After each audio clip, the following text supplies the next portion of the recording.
தெரியாம கூட வரமே 1ஆம் தேதியை மிஸ் பண்ணிடாதீங்க. அன்னைக்குத்தான் சித்ரா பௌர்ணமி.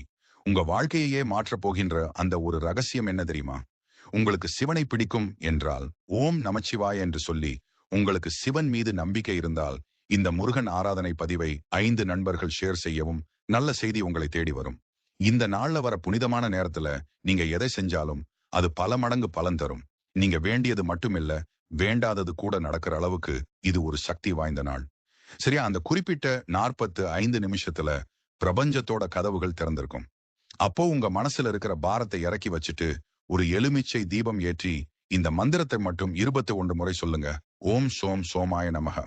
இதை பௌர்ணமி ஆரம்பித்து ஏதாவது ஒரு 45 நிமிடம் செய்யலாம்.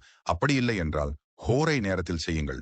நல்ல செய்தி உங்களை தேடி வர இந்த முருகன் ஆராதனை பதிவை உங்க நண்பர்கள் 5 பேருக்கு ஷேர் பண்ணுங்க. நீங்க செய்யற இந்த ஒரு உதவி இன்னொருத்தர் வாழ்க்கையில வெளிச்சத்தை தரும்.